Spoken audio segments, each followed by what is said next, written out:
وَلَقَدْ يَسَّرْنَا الْقُرْآنَ لِلذِّكْرِ فَهَلْ مِن مُّدَّكِرٍ الحمد لله الذي كتب الآثار ونسخ الآجال والقلوب عنده مفضية والسر عنده علانية الحلال ما أحل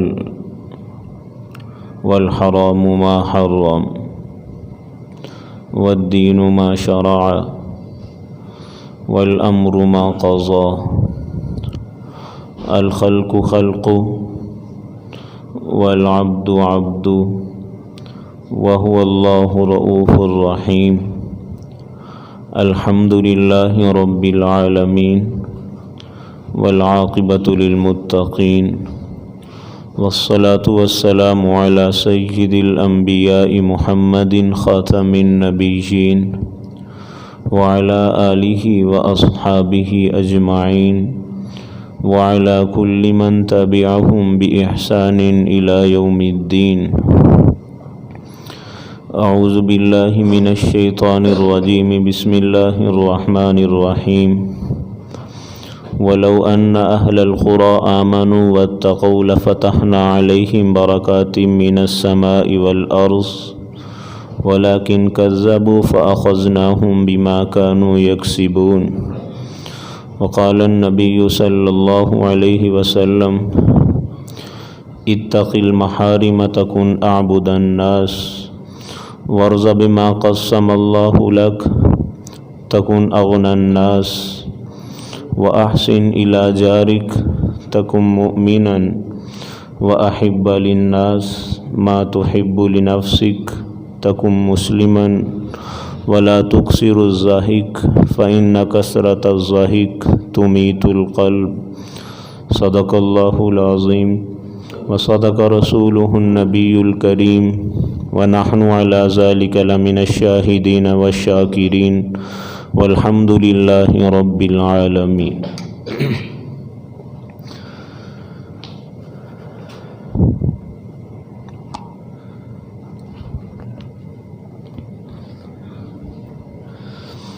انتہائی واجب الاحترام قابل صد تکریم و تعظیم حضرات سامعین کرام بزرگان دین،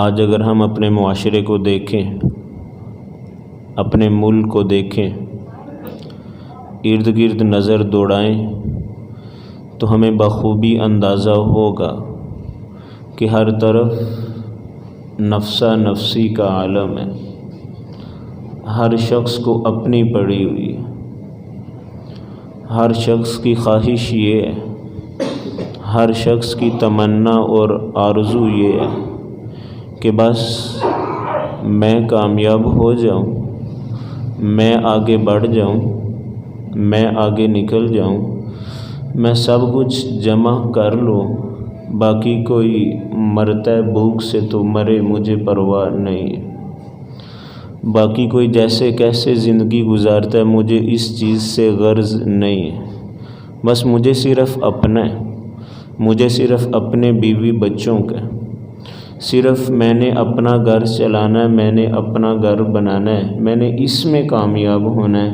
باقی کیسے کامیاب ہونا ہے، ہر حال میں ہونا ہے، حلال طریقہ ہو یا حرام، جائز ہو ناجائز، اس کی اجازت ہو یا نہ ہو، شریعت نے، قرآن نے، نبی کے فرمان نے اس سے منع کیا ہو یا نہ، مجھے بس اس سے غرض اور لالچ ہے کہ میں نے ہر حال میں آگے بڑھنا ہے۔ مہنگائی دن بہ دن بڑھتی چلی جا رہی ہے، غریب تو غریب، متوسط طبقے کے لیے زندگی گزارنا مشکل ضرور ہو چکا ہے۔ ان حالات میں ہمیں کیا کرنا چاہیے؟ ملک پاکستان کے اندر دو طرح کے طبقے ہیں، ایک طبقہ وہ ہے کہ جو کہتا ہے کہ صرف احتجاج کرو، صرف حکمرانوں کو پکڑو، سارے کا سارا قصور اور غلطی ان کی ہے۔ دوسرا طبقہ وہ ہے جو صرف تقدیر کا سہارا لے کے بیٹھا ہوا ہے، اس نے کہا کہ تقدیر میں ہی یوں لکھا ہوا ہے، یہ دونوں طبقے افراط اور تفریط کا شکار ہیں۔ ان حالات کے اندر ہمیں کیا کرنا چاہیے؟ میں نے ایک چھوٹی سی حدیث آپ حضرات کے سامنے تلاوت کی ہے۔ اللہ کے نبی نے حضرت ابو ہریرہ کا ہاتھ پکڑا۔ حضرت ابو ہریرہ فرماتے ہیں آپ نے میرا ہاتھ یوں پکڑا، پکڑنے کے بعد آپ نے میرا ہاتھ کھولا اور انگلیوں کے اوپر مجھے 5 نصیحتیں کی۔ انگلیوں کے اوپر مجھے 5 نصیحتیں کی اور مجھے کہا کہ ابو ہریرہ ان کو بھولنا نہیں ہے، ابو ہریرہ ان کو بھولنا نہیں ہے۔ ہاں آپ اللہ کے نبی کا انداز چیک کریں کہ آپ نے ہاتھ پکڑا، آپ نے ہاتھ تھامے اور 5 نصیحتیں ان کو اس طرح کی ہیں جس طریقے سے ہم اپنے بچوں کو کرتے ہیں، جس طریقے سے ہم اپنے بچوں کو کرتے ہیں۔ صرف سامنے بٹھا کے نہیں، صرف بول کے نہیں، بلکہ ہاتھ پکڑ کر اور ایک ایک انگلی کے ساتھ آپ یوں نصیحتیں کرتے چلے جا رہے ہیں۔ اور ابو ہریرہ سے کہا کہ ابو ہریرہ یہ 5 کام زندگی بھر چھوڑنے نہیں ہیں، یہ 5 کام زندگی بھر چھوڑنے نہیں ہیں، یہ کامیابی کی ضمانت۔ اگر ان کے اوپر عمل کرو گے تو کامیابی دنیا میں بھی تمہارے قدم چومے گی اور آخرت کے اندر بھی۔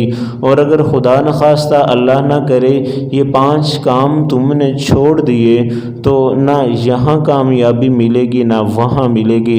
حضرت ابو ہریرہ فرماتے ہیں پھر میں نے یہ 5 کام، میں نے یہ 5 باتیں زندگی بھر میں نے اپنے پلے کے ساتھ باندھ کر رکھی ہیں، کبھی میں بھولا نہیں، کبھی میں نے ان کو چھوڑا نہیں ہے، کبھی میں نے ان کو ترک نہیں کیا۔ بڑی خوبصورت 5 باتیں ہیں، 5 نصیحتیں ہیں، زندگی گزارنے کے 5 خوبصورت اصول ہیں۔ اگر میں ان کے اوپر عمل کروں، آپ ان کے اوپر عمل کریں تو بہت حد تک ہماری یہ زندگی آسان ہو سکتی ہے اور ہم ان حالات سے بڑی جلدی نکل سکتے۔ وہ 5 باتیں کون سی ہیں؟ وہ 5 نصیحتیں کون سی ہیں؟ وہ 5 اصول کون سے ہیں؟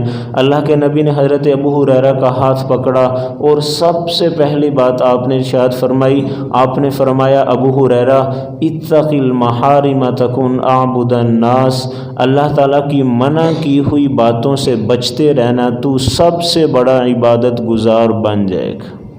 اتق المحارم، اللہ تعالیٰ نے جن کاموں سے منع کی ہے، اللہ تعالیٰ نے جن کاموں کے قریب جانے سے روکا ہے، منع کیا ہے، کبھی بھی ان کے قریب مت جانا۔ کیا ہوگا؟ تکن اعبد الناس، تو سب سے بڑا عبادت گزار بن جائے گا۔ آج میرا معاشرہ سب سے بڑا عبادت گزار کس کو کہتا ہے بھلا؟ جو نوافل کی کثرت کرتا ہو، بہت زیادہ اللہ کے راستے میں خرچ کرتا ہو، جس نے بہت زیادہ حج کیے ہوں، عمرے کیے ہوں، میرا معاشرہ اس کو کہتا ہے کہ یہ بہت بڑا عبادت گزار ہے۔ اللہ کے نبی کس کو کہہ رہے ہیں بھلا؟ اللہ کے نبی نے کہا اتق المحارم، منع کیے ہوئی چیزوں کے قریب مت جانا۔ جن کاموں سے اللہ نے قرآن میں منع کر دیا نا، کبھی بھی ان کے قریب مت جانا۔ کیا ہوگا؟ ملے گا کیا؟ تکن اعبد الناس، تو لوگوں میں سے سب سے بڑا عبادت گزار بن جائے گا۔ اس بات سے انکار نہیں ہے کہ عبادت گزار وہ بھی ہے کہ جس نے یہ کام کیے ہوں، کبھی نوافل نہ چھوڑے ہوں، تہجد نہ چھوڑی ہو، تلاوت، ذکر، درود، استغفار ان میں کثرت کرتا ہو، لیکن اصل عبادت گزار وہ ہے جو اللہ کے نبی نے فرمایا ہے۔ کیوں بھلا؟ قرآن نے تقوی کی بہت زیادہ اہمیت بتلائی ہے۔ قرآن نے تقوی کے اوپر جتنا زور دیا نا، شاید ہی اتنا کسی اور کام کے اوپر دیا ہو۔ آپ سب سے پہلی سورت شروع کریں، سورۃ البقرہ، پہلی ہی آیت کے اندر اللہ تعالیٰ فرماتے ہیں ھدی للمتقین، یہ قرآن ہدایت ہے ان لوگوں کے لیے جنہوں نے تقوی اختیار کیا ہے۔ یہ قرآن ان لوگوں کے لیے ہدایت ہے جن کے پاس تقوی کی دولت ہے۔ آپ ذرا اگلے صفحے کے اوپر چلے جائیے، اگلے صفحے کے اوپر اللہ تعالیٰ فرماتے ہیں یا ایھا الناس اعبدوا ربکم الذی خلقکم والذین من قبلکم لعلکم تتقون۔ اے لوگو، اللہ تعالیٰ کی عبادت کرتے رہنا، کیوں بھلا؟ لعلکم تتقون، تاکہ تمہارے اندر تقوی آ جائے۔ بالکل اسی طریقے سے اللہ تعالیٰ نے روزے کے مقاصد بیان کرتے ہوئے فرمایا کتب علیکم الصیام کما کتب علی الذین من قبلکم لعلکم تتقون، تمہارے اوپر رمضان کے روزے فرض کیے گئے ہیں، کیوں بھلا؟ لعلکم تتقون، تاکہ تم تقوی اختیار کرو، تاکہ تم تقوی اختیار کرو۔ حضرت عمر سے کسی نے سوال کیا امیر المومنین تقوی کس کو کہتے ہیں؟ تو حضرت عمر نے اس کی بڑی خوبصورت وضاحت فرمائی۔ حضرت عمر نے فرمایا تم نے خوبصورت لباس پہنا ہو، خوبصورت ریشم کا لباس، نیا لباس پہنا ہو، تم چل رہے ہو، خاردار جاڑیاں دائیں بائیں اوپر نیچے، اب تم نے یہاں سے گزرنا ہے، اپنے لباس کو بچا کر گزرنا ہے، تو سب سے پہلے تم اپنا لباس سمیٹو گے، اس کو آگے سے پکڑو گے، پیچھے سے اس کو یوں سمیٹو گے، پھر تھوڑا سا اوپر ہو جاؤ گے، تھوڑا سا نیچے ہو کر بڑی احتیاط سے گزرو گے۔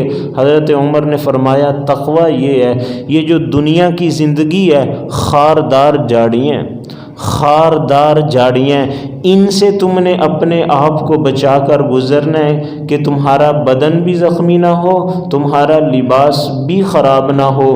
تو جس طریقے سے تم اپنے بدن اور اپنے لباس کو بچاتے ہوئے جاڑیوں کے درمیان سے گزرتے ہو نا، زندگی ایسے ہی گزارنا، ہر طرح کے گناہ سے اپنے آپ کو بچانا، اصل کے اندر تقوی یہ ہے۔ اور قرآن کی ایک آیت، بڑی خوبصورت آیت، اللہ تعالیٰ نے خطاب تو کسی اور بستی کو کیا تھا، لیکن وہ آیت میرے اپنے معاشرے، میرے اپنے ملک کے اوپر بڑی فٹ بیٹھتی ہے۔ اللہ تعالیٰ نے 9ویں پارے کے اندر ارشاد فرمایا وَلَوْ أَنَّ أَهْلَ الْقُرَىٰ آمَنُوا وَاتَّقَوْا لَفَتَحْنَا عَلَيْهِمْ بَرَكَاتٍ مِّنَ السَّمَاءِ، اگر اس بستی والے ایمان لے کر آتے اور مجھ سے ڈرتے تو میں کیا کرتا بھلا؟ لَفَتَحْنَا عَلَيْهِمْ بَرَكَاتٍ من السماء، زمین و آسمان کے خزانے میں ان کے قدموں پہ ڈھیر کر دیتے۔ اگر تقوی اختیار کرتے نا، اگر یہ مجھ سے ڈرتے تو میں کیا کرتا بھلا؟ لفتحنا، قرآن میں زمین و آسمان کے جتنے خزانے ہیں نا، میں ان کے قدموں کے اوپر ڈھیر کر دیتا۔ میں نے یہ نہیں کیا، وجہ کیا ہے؟ آگے اللہ نے وجہ خود بتلا دی ہے وَلَكِنْ كَذَّبُوا، لیکن انہوں نے جھٹلایا، فَأَخَذْنَاهُمْ بِمَا كَانُوا يَكْسِبُونَ، ان کے گناہوں کے سبب پھر میں نے ان کو پکڑا ہے، میں نے ان کو دبوچا ہے، پھر میں نے ان کو تہس نہس کیا۔ یہ آیت میرے معاشرے کے اوپر بڑی فٹ بیٹھتی ہے۔ ہمارے اندر ایمان تو ہے، وہ صرف موروثی ایمان ہے کہ والدین مسلمان تھے، ماں کی گود کے اندر کلمہ مل گیا، وگرنہ مجھے ایمان کی قدر کہاں، میرے معاشرے کو ایمان کی قدر کہاں؟ ایمان کی قدر ان سے پوچھئے جن کو ایمان کے اوپر کچھ لگانا پڑا۔ ایمان کی قدر بلال سے پوچھئے نا، جس کو اتنی بڑی قربانی دینی پڑی ہے۔ ایمان کی قدر عمار سے پوچھئے، ایمان کی قدر حضرت یاسر سے پوچھئے، جن کو ابو جہل نے 4 اونٹوں کے ساتھ ہاتھ باندھے، پاؤں باندھے اور اونٹوں کو مخالف سمت دوڑا دیا تھا، اور حضرت یاسر کے جو نا وہ بوٹیاں فضا کے اندر بکھر گئی تھیں۔ ان لوگوں نے سارا کچھ لٹایا تھا، ان لوگوں نے سارا کچھ قربان کیا تھا، ان کو ایمان کی قدر تھی۔ ہمارے پاس ایمان نہیں ہے، معاف کرنا، یہ صرف چند ہمارے پاس عقائد ہیں، موروثی عقائد ہیں، جو والدین نے بچپن کے اندر گود کے اندر ہمارے کانوں میں ڈال دیے تھے، ہمارے دل و دماغ میں بٹھا دیے تھے۔ ہمارے پاس ایمان نہیں ہے۔ قرآن کیا کہتا ہے؟ قرآن کہتا ہے انتم الاعلون ان کنتم مؤمنین، اے لوگو اگر تمہارے پاس ایمان ہوا تو دنیا کی کوئی طاقت تمہیں شکست نہیں دے سکتی، دنیا کی کوئی طاقت تمہیں جھکا نہیں سکتی، عزت تمہارا مقدر ہوگی۔ عزت تمہارا مقدر ہوگی اگر تمہارے پاس ایمان ہوا۔ انتم الاعلون، تم دنیا کے اندر بڑی خوبصورت زندگی گزارو گے، دنیا کے اندر ہمیشہ بادشاہ بن کے، سردار بن کے، ہمیشہ قائد اور لیڈر بن کے رہو گے۔ کب؟ ان کنتم مؤمنین، اگر تمہارے پاس ایمان ہوا۔ آج مسلمان قائد تو نہیں ہے، آج مسلمان دنیا کا لیڈر تو نہیں ہے، آج مسلمان کے پاس عزت تو نہیں ہے، آج کافر سارے مسلمانوں سے ڈر تو نہیں رہے، ڈر تو مسلمان رہا ہے، غلامی کی زندگی تو مسلمان گزر بسر کر رہا ہے، مسلمان ہی کشکول لے کر کافروں کے پیچھے پیچھے بھاگ رہا ہے۔ اس سے پتہ چلا کہ ہمارے پاس ایمان نہیں ہے۔ قرآن کی یہ آیت جھوٹی تو نہیں ہے، قرآن جھوٹ تو نہیں کہہ سکتا، اللہ نے کبھی جھوٹ تو نہیں کہا، قرآن تو صاف کہہ رہا ہے جب تک ایمان پاس رکھو گے سرداری تمہارے پاس رہے گی۔ اور صحابہ کے پاس ایمان تھا، سرداری بھی صحابہ کے پاس تھی، اس کے بعد سے ہم نے ایمان کو چھوڑا تو ہم سرداری سے محروم ہو گئے ہیں۔ تو یہ اللہ کے نبی نے سب سے پہلی نصیحت کی تھی، اللہ کے نبی نے حضرت ابو ہریرہ کو سب سے پہلی نصیحت کی تھی۔ ابو ہریرہ کیا کرنا بلا؟ تقوی اختیار کرنا۔ ابو ہریرہ تقوی اختیار کرنا۔ آج ہمارے پاس تقوی نہیں ہے، اگر تقوی ہوتا ہم اللہ کی شریعت کی منع کی ہوئی چیزوں سے رک جاتے، باز آ جاتے۔ سود سے اللہ نے منع کی ہے، نہیں کھانا۔ شراب سے اللہ نے منع کی ہے، نہیں پینی۔ آپ جانتے ہیں حضرت مفتی تقی عثمانی صاحب دامت برکاتہم العالیہ اپنا ایک واقعہ بیان کرتے ہیں اور روتے ہیں۔ کہتے ہیں ایک دفعہ میں جہاز کے اندر سفر کر رہا، میرے ساتھ والی سیٹ پہ انگریز بیٹھا ہوا، تو جب وہ پوچھنے کے لیے آئے کہ آپ کیا پسند کریں گے، تو جو انگریز تھا اس نے کہا کہ میں شراب پیوں گا۔ تو جب شراب اس کے پاس لائی گئی نا، تو انگریز نے مجھے دعوت دیتے ہوئے کہا کہ آپ یہ پینا پسند کریں گے؟ تو حضرت مفتی صاحب فرمانے لگے نہیں، میں مسلمان ہوں، میں یہ پینا پسند نہیں کرتا، شریعت ہمیں اس چیز کی اجازت نہیں دیتی۔ تو انگریز مسکرا پڑا۔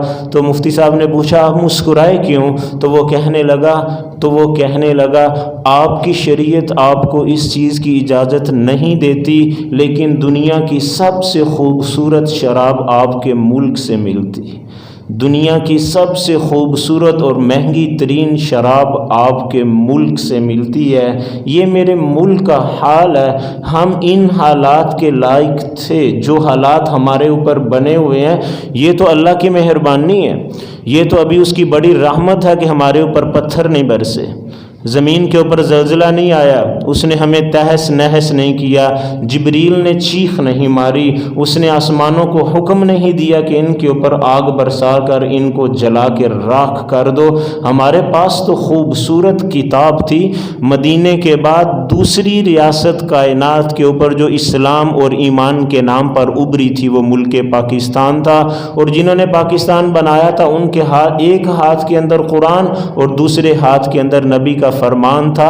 آج کہیں قرآن بھی نہیں ہے، آج کہیں نبی کا فرمان بھی نہیں ہے۔ ہم نے سب سے بڑی بے وفائی تو یہاں کی تھی، ہم نے سب سے پہلے اپنا وعدہ یہاں توڑا تھا کہ ہم نے اللہ سے وعدہ کیا تھا اور قرآن پکڑ کر کیا تھا کہ یا اللہ تو ایک دفعہ ایک ٹکڑا دے دے، یا اللہ تو ایک دفعہ ایک آزاد مملکت اور سلطنت دے دے، ہم وہاں پر قرآن بھی نافذ کریں گے، ہم وہاں پر شریعت بھی نافذ کریں گے، لیکن آج تک نہیں کر پائے۔ اور اس سے بڑی بدقسمتی کہ ہم نے کوشش بھی نہیں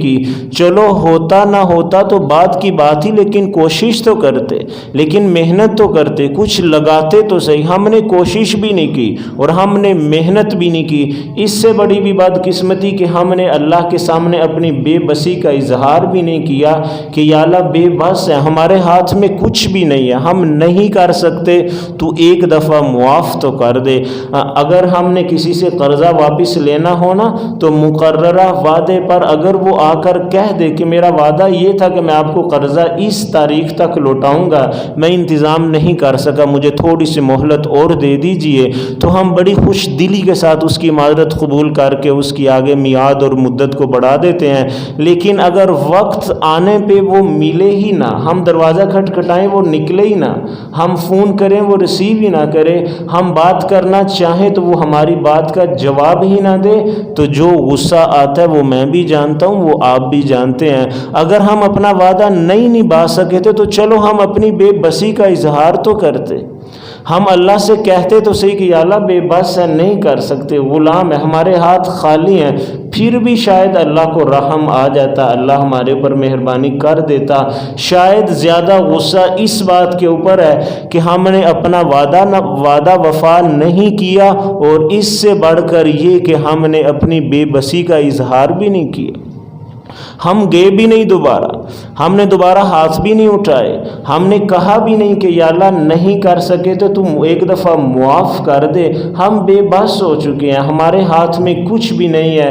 شاید زیادہ ناراضگی اس وجہ سے ہے۔ تو حضرت ابو ہریرہ کو اللہ کے نبی نے سب سے پہلی جو بات کہی تھی، ابو ہریرہ محرمات سے بچنا، اللہ نے جن کاموں سے منع کیا ہے ان سے بچنا، کیا ہوگا؟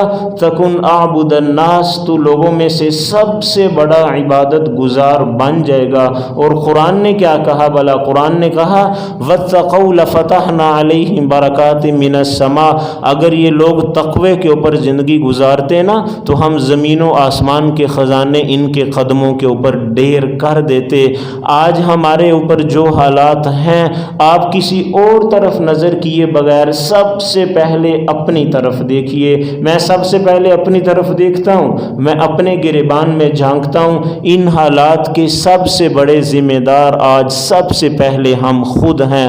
ہم اگر تقوی کی زندگی گزارتے، ہماری زندگی کے اندر ہماری صبح اور ہماری شامیں بالکل انہی راہوں کے اوپر چلتی جن راہوں کے اوپر اللہ نے حکم دیا تھا، اور اللہ کے نبی نے جن راہوں کے اوپر خود کو چلا کر دکھایا تھا، تو کوئی بعید نہیں ہے یہ حالات بنتے ہی نہ، اور اگر بن جاتے تو اللہ فوراً بدل دیتے۔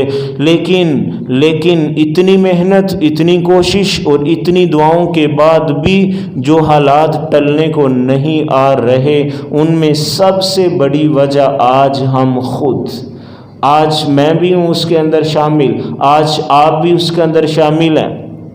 ہم میں سے ہر شخص کے ہاتھ کے اندر کلہاڑی ہے، آری ہے، ہم اسی کشتی کے اندر چھید کر رہے ہیں جس کشتی کے اندر ہم سوار ہیں۔ تو کب تک وہ کشتی چلتی رہے گی؟ اس کے اندر جب پانی آئے گا تو وہ کشتی ڈوبے گی اور اس کے سوار بھی ڈوبیں گے۔ اگر میں چاہتا ہوں کہ میرا ملک ان حالات سے نکلے، آپ چاہتے ہیں کہ ہمارا ملک ان حالات سے نکلے، تو سب سے پہلے مجھے اور آپ کو بدلنا ہوگا۔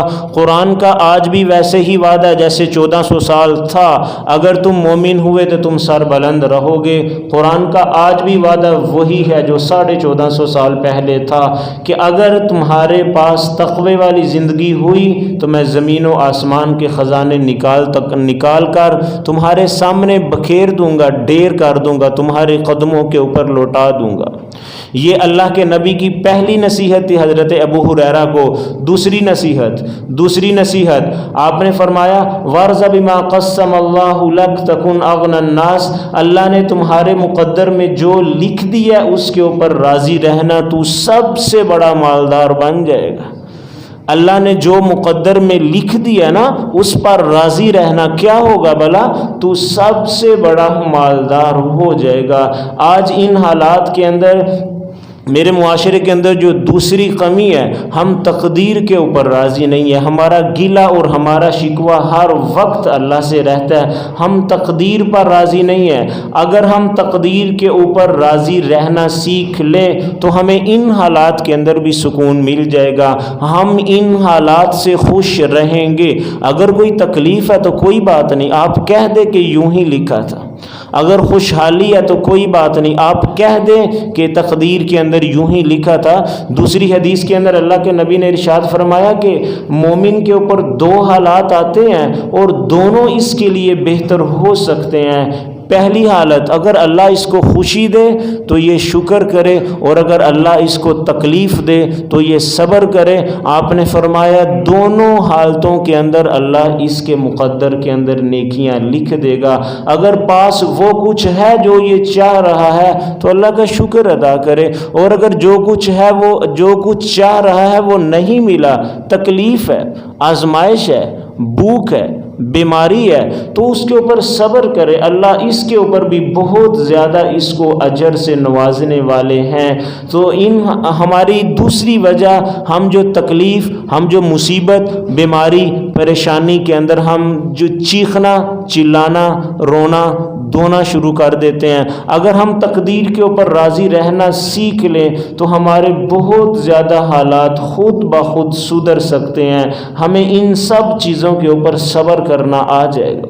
امام حسین کربلا کے اندر جب آخری بیٹے حضرت عبداللہ 1.5 سال کا ہے، امام حسین کو پتہ چلا کہ ابھی میرا بالکل آخری وقت ہے، تو پیار کرنے کے لیے اس کو بلایا، حضرت عبداللہ کو بلایا پیار کرنے کے لیے، گود میں بٹھایا، اس کو چومنے کے بعد اس کو واپس خیمے کے اندر بھیجنے لگے تھے۔ ابن الموقت ایک کوفی تھا، اس نے نشانہ لے کر تیر لگایا تو حضرت حسین کے گلے، امام حسین کے بیٹے حضرت عبداللہ کے گلے سے وہ تیر پار ہو گیا، تو بچے کی گردن یوں ڈلک گئی، آپ کے ہاتھوں کے اندر ہی اس کی جان نکل گئی۔ تو آپ نے یوں ہاتھ کے اندر اس کا خون لیا اور خون کو یوں آسمان کی طرف اچھال کر کہا، میرے اللہ اگر تو اس پر راضی ہے تو میں بھی راضی ہوں، میرے اللہ اگر تو اس پر راضی ہے تو میں بھی راضی ہوں۔ یہ تو ایک عبداللہ، اگر اس سے زیادہ ہوتے تو میں تیرے راستے کے اوپر وہ بھی قربان کر دیتا، یہ کون سی بات ہے؟ اصل کے اندر تو مجھے تیری رضا چاہیے، یہ تو ایک چھوٹا سا بیٹا تھا، میں تو ہزاروں قربان کرنے کو تیار ہوں۔ تو دوسری بات جو اللہ کے نبی نے حضرت ابو ہریرہ سے فرمائی تھی، فرمایا تھا کہ جو تقدیر میں لکھا ہے اس پر راضی رہنا، کبھی شکوہ نہ کرنا، کبھی شکایت نہ کرنا، جو پاس ہے اس پر خوش رہنا، جو پاس نہیں ہے کبھی شکوہ شکایت نہ کرنا۔ کیا ہوگا بھلا؟ تکن اغنى الناس، تو سب سے زیادہ مالدار ہو جائے گا۔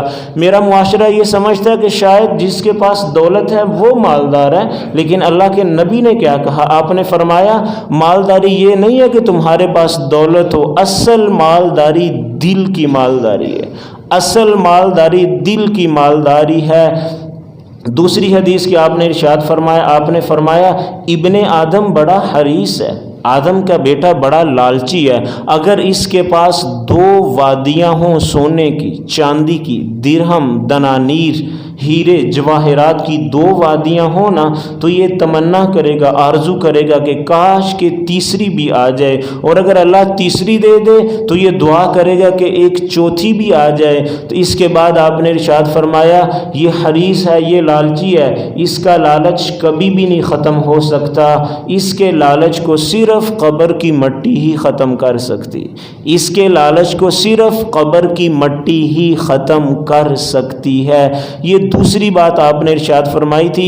ایک اور صحابی آپ کے پاس آئے، آ کر کہا یا رسول اللہ میرا دل کرتا ہے میں سب سے زیادہ مالدار ہو جاؤں، تو آپ نے بڑی خوبصورت بات ارشاد فرمائی، آپ نے فرمایا کن قانعا تکن اغنى الناس، قناعت اختیار کرنے والا بن جا تو سب سے مالدار ہو جائے گا۔ قناعت اختیار کر، جو ہے شکر کر، جو نہیں ہے صبر کر، اللہ نے جو کچھ دیا ہوا اس کے اوپر راضی رہ، یہ قناعت ہے۔ بس اللہ سے یہ دعا کیا کر کہ یا اللہ جب مجھے ضرورت پڑے، جتنے پیسوں کی ضرورت پڑے اتنے میرے پاس موجود ہوں، بس اس سے آگے نہ مانگنا۔ دولت اللہ سے کبھی بھی نہ مانگنا، دولت والے کبھی سکون میں نہیں رہے، دولت والے کبھی آرام اور چین میں نہیں رہے، ان کی زندگیوں کے اندر غریبوں سے زیادہ بے سکونی ہے، ان کی زندگیوں کے اندر غریبوں سے زیادہ تکالیف ہیں، مصیبتیں ہیں، پریشانیاں ہیں۔ آپ ذرا کسی دولت مند سے مل کر تو دیکھیں، آپ کو اندازہ ہو جائے گا کہ وہ کس تکلیف کے اندر زندگی گزار رہا ہے۔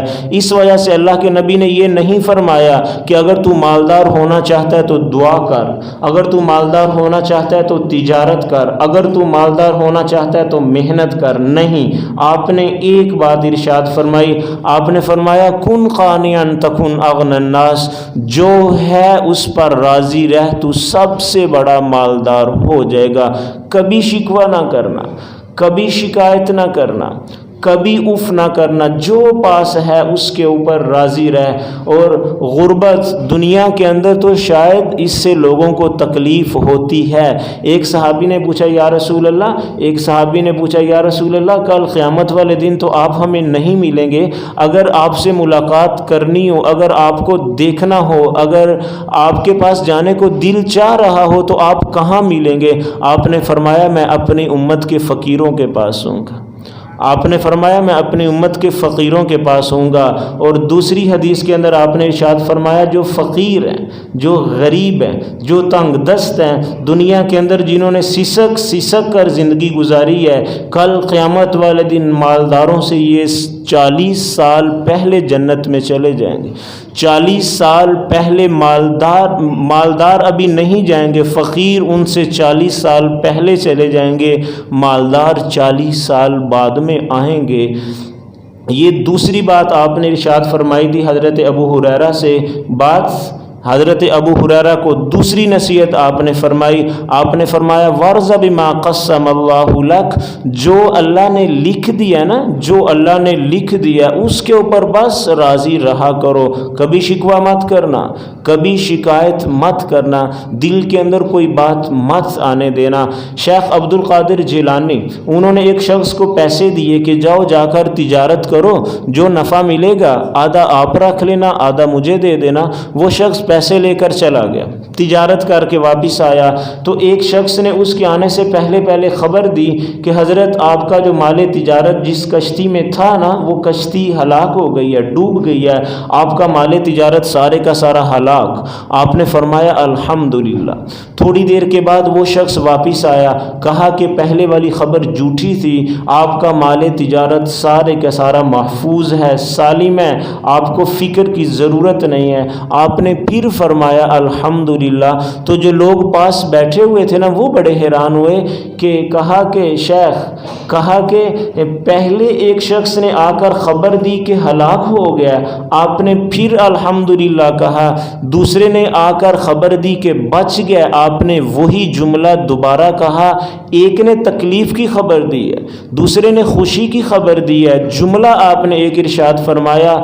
تو شیخ عبد القادر جیلانی فرمانے لگے اصل بات یہ ہے کہ جب پہلے نے آ کر مجھے خبر دی نا نقصان کی، تو میں نے فوراً اپنے دل کو دیکھا، تو میرے دل نے کہا کہ جو بات میری تقدیر میں لکھی تھی وہی ہوا ہے، تو میں اللہ کی تقدیر پر راضی رہا۔ تو میں نے الحمدللہ کہا کہ میرے دل نے شکوہ نہیں کیا، میرے دل نے شکایت نہیں کی، میرا دل رویا نہیں ہے، میرا دل چلایا نہیں ہے، میرا دل چیخا نہیں ہے، میں تقدیر پر راضی رہا۔ تو میں نے الحمدللہ کہا۔ جب دوسرے شخص نے آ کر کہا کہ سارا کچھ محفوظ ہے، سارا کچھ سالم ہے، سارا کچھ بچ گیا ہے، میں نے پھر فوراً اپنے دل کو دیکھا تو میرے دل کے اندر مال کی محبت نہیں تھی، میرے دل کے اندر اس بات کی طمع لالچ نہیں تھی کہ میرے پاس اب دولت آئے گی تو میں زیادہ مالدار ہو جاؤں گا۔ میرے دل نے کہا کہ جو تقدیر میں تھا ویسا ہی ہوا ہے۔ تو میں نے پھر وہی جملہ کہا کہ الحمدللہ، مال چلا گیا تو میں تقدیر پہ لکھا ہوا تھا میں اس پر راضی رہا، مال واپس آ گیا تو جو تقدیر میں تھا میں اس پر بھی راضی رہا۔ اس وجہ سے میں نے دونوں موقعوں پر ایک ہی جملہ بولا۔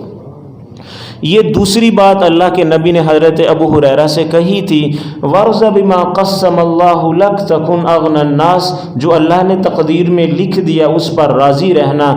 تیسری بات، آج میرے معاشرے کو اس کی بہت ضرورت ہے۔ آپ نے ارشاد فرمایا احسن الی جارک تکن مؤمنا، اپنے پڑوسی کے ساتھ حسن سلوک کرنا تو مومن بن جائے گا۔ اپنے پڑوسی کے ساتھ حسن سلوک کرنا تو مومن بن جائے گا۔ ایک دفعہ سارے صحابہ مسجد نبوی میں بیٹھے ہوئے، آپ نے فرمایا واللہ لا یؤمن واللہ لا یؤمن واللہ لا یؤمن، اللہ کی قسم اس شخص کے پاس ایمان نہیں ہے، اللہ کی قسم اس شخص کے پاس ایمان نہیں ہے، اللہ کی قسم اس شخص کے پاس ایمان نہیں ہے۔ صحابہ ڈر گئے، پوچھا من یا رسول اللہ کون مومن نہیں ہے، کس کے پاس ایمان نہیں ہے؟ تو آپ نے فرمایا وہ شخص مومن نہیں ہے جس نے خود سیر ہو کے کھانا کھایا لیکن اس کی بغل میں اس کا پڑوسی بھوکا ہے، لیکن اس کے پڑوس میں اس کا پڑوسی بھوکا ہے، اس شخص کے پاس ایمان نہیں ہے۔ اللہ کے نبی نے فرمایا جبریل نے آ کر مجھے پڑوسیوں کے بارے میں اتنے حقوق بتلائے کہ میں ڈرنے لگا کہ کہیں پڑوسیوں کو وراثت میں سے حصہ نہ ملنے لگ جائے، کہ کہیں پڑوسیوں کو وراثت کے اندر اللہ شریک نہ کر دے۔ اتنے زیادہ حقوق آ کر مجھے جبریل نے پڑوسیوں کے بارے میں بتلائے تھے۔ حضرت عبداللہ بن عمر کا ایک پڑوسی تھا یہودی، عبداللہ بن عمر کا ایک پڑوسی تھا یہودی۔ حضرت عبداللہ بن عمر کی عادت تھی کہ مہینے کے اندر گھر کے اندر ایک دفعہ گوشت لے کر آتے تھے، تو جس دن گوشت لے کر آتے اپنی اہلیہ سے کہتے کہ تھوڑا شوربہ زیادہ بنانا۔ جب سالن بن جاتا، کھانا سامنے پیش کیا جاتا تو کہتے کہ ہمارے دوست کو دیا ہے۔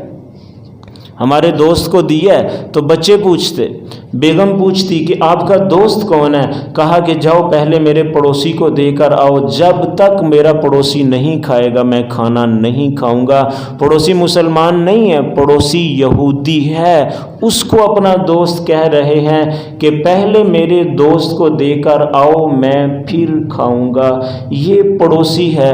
اللہ کے نبی نے تیسری بات ارشاد فرمائی کہ اپنے پڑوسی کے ساتھ حسن سلوک کرنا۔ کیا فائدہ ہوگا؟ تکم مؤمنن، تمہارا ایمان پختہ ہو جائے گا، تمہارا ایمان پکا ہو جائے گا، تمہارے پاس گارنٹی ہے، تمہارے پاس ایک لائسنس ہوگا کہ ایمان ہے۔ کب؟ کہ میں نے اپنے پڑوسیوں کا خیال کیا تھا، اور اگر پڑوسیوں کا خیال نہ کیا پھر ایمان ہے یا نہیں ہے کوئی گارنٹی نہیں ہے۔ تو یہ تیسری بات آپ نے ارشاد فرمائی تھی، آپ نے فرمایا تھا کہ اپنے پڑوسیوں کا خیال ضرور کرنا۔ چوتھی نصیحت جو اللہ کے نبی نے حضرت ابو ہریرہ سے فرمائی، آپ نے فرمایا احب للناس ما تحب لنفسک، اپنے بھائیوں کے لیے، اپنے دوست احباب لوگوں کے لیے وہی چیز پسند کرنا جو اپنے لیے کرتے ہو۔ کیا ہوگا بھلا؟ تکم مسلمان، مسلمان بن جاؤ گے۔ کب کہ جس وقت جو اپنے لیے پسند کر رہے ہو وہی اپنے دیگر بھائیوں کے لیے بھی پسند کرو، دوسرے دوستوں کے لیے بھی پسند کرو، پورے ایمان والوں کے لیے وہی پسند کرو جو اپنے لیے۔ جیسا کھانا خود کھاتے ہو کوشش کرو سب کھائیں، جیسا لباس خود پہنا ہے کوشش کرو سب پہنے، جیسا گھر جیسے گاڑی اپنے لیے، اپنے بیوی بچوں کے لیے، اپنے اہل و عیال کے لیے پسند کرتے ہو، دوسروں کے لیے بھی اسی طرح کا انتظام کرو۔ نہیں کر سکتے تو کوشش کرو، ان کے لیے دعا کرو۔ اگر پاس یہ جذبہ ہے تو گارنٹی لے لو کہ تمہارے پاس اسلام ہے، اور اگر پاس یہ جذبہ نہیں ہے تو پھر اسلام کی کوئی گارنٹی نہیں ہے۔ حضرت عمر بن عاص صحابی رسول فاتح مصر ایک دفعہ ایک جنگ میں شرکت کے لیے گئے تو آپ کا خیمہ لگایا گیا، کبوتری آئی، اس نے انڈے دینے کے بعد وہ چلی گئی۔ جب وہ علاقہ فتح ہوا، خیمے کو اکھیڑا جانے لگا تو صحابہ نے آ کر کہا جی آپ کے خیمے کے اندر کبوتری نے انڈے دیے ہوئے ہیں، اب کیا کیا جائے؟ انڈے نیچے رکھ دیے جائیں، انڈے یا توڑ دیے جائیں یا ساتھ لے لیے جائیں، کیا کیا جائے؟ آپ نے فرمایا انڈے نیچے نہیں رکھے جائیں گے، ممکن ہے کبوتری آئے وہ تلاش تلاش کرے اس کو نہ ملے اور وہ چلی جائے، توڑے بھی نہیں جائیں گے، ہم ساتھ بھی نہیں لے جا سکتے۔ میں 2 آدمیوں کو کہتا ہوں کہ وہ انتظار کریں، اس میں سے بچے نکلیں گے، ان کی خدمت کریں، ان کو دانہ ڈالیں، جب وہ بچے اڑنے کے قابل اور لائق ہو جائیں تو پھر وہ خیمہ اکھیڑ کر واپس لے آئیں۔ کیوں بھلا؟ انہوں نے جواب کے اندر یہی حدیث پڑھی تھی کہ اللہ کے نبی نے فرمایا تھا جو اپنے لیے پسند کرتے ہو دوسروں کے لیے بھی وہی پسند کرو۔ تو آپ کہنے لگے میری خواہش ہے کہ میرے گھر کو نقصان کوئی نہ دے، میری تمنا ہے کہ میرے بچوں کو کوئی نہ چھیڑے، تو یہ اللہ کی مخلوق ہے، میں اس کے لیے وہی پسند کرتا ہوں جو میں اپنے بیوی اور بچوں کے لیے پسند کرتا ہوں۔ نہ تو یہ گھونسلہ جلایا جائے گا، نہ پھینکا جائے گا، نہ ساتھ لے جایا جائے گا، بلکہ انتظار کیا جائے گا جب بچے نکلیں گے، تو نکلنے کے بعد ان کی پرورش کے بعد جب وہ اڑنے کے قابل ہو جائیں تو یہ خیمہ اکھیڑ کر واپس لے آیا جائے گا۔ یہ چوتھی بات اللہ کے نبی نے ارشاد فرمائی تھی، اپنے بھائیوں کے لیے وہی پسند کرو جو اپنے لیے پسند کرتے ہو۔ انعام کیا ملے گا؟ تکم مسلمن، اسلام والے ہو جاؤ گے۔ پانچویں اور آخری بات آپ نے فرمایا وَلَا تُكْسِرُ الزِّحْكَ فَإِنَّ الزِّحْكَ تُمِيتُ الْقَلْبَ، زیادہ مت ہنسنا، ہنسنے سے دل مردہ ہو جاتا۔ وَلَا تُكْسِرُ الزِّحْكَ، کبھی بھی زیادہ مت ہنسنا، فَإِنَّ الزِّحْكَ تُمِيتُ الْقَلْبَ، زیادہ ہنسی دل کو مردہ کر دیتی ہے۔ صحابہ نے پوچھا یا رسول اللہ اگر دل مردہ ہو جائے تو اس کو زندہ کرنے کا کیا طریقہ ہے؟ آپ نے 4 باتیں ارشاد فرمائیں۔ آپ نے فرمایا نمبر 1 قرآن کی تلاوت، یہ دل کو زندہ کرتی ہے۔ نمبر 2 تہجد کی نماز، یہ دل کو زندہ کرتی ہے۔ نمبر 3 یتیم، مسکین، فقیر، بھوکے کے سر کے اوپر شفقت کا ہاتھ رکھنا، یہ دل کو زندہ کرتا ہے۔ اور نمبر 4 آپ نے فرمایا مجھ پر کثرت سے درود شریف پڑھنا، یہ بھی دل کو زندہ کرتا ہے۔ یہ اللہ کے نبی نے 5ویں بات ارشاد فرمائی تھی حضرت ابو ہریرہ سے۔ آپ نے فرمایا تھا ابو ہریرہ زیادہ مت ہنسنا، ہنسنے سے دل مردہ ہو جاتا ہے۔ میں بھی کوشش کرتا ہوں، آپ بھی کوشش کیجئے، ان 5 نصیحتوں کے اوپر عمل کیجئے، کسی نہ کسی حد تک ہمارے مسائل خود بخود حل ہو جائیں گے۔ اللہ تعالیٰ سے دعا ہے اللہ تعالیٰ مجھے آپ کو عمل کرنے کی توفیق عطا فرمائے۔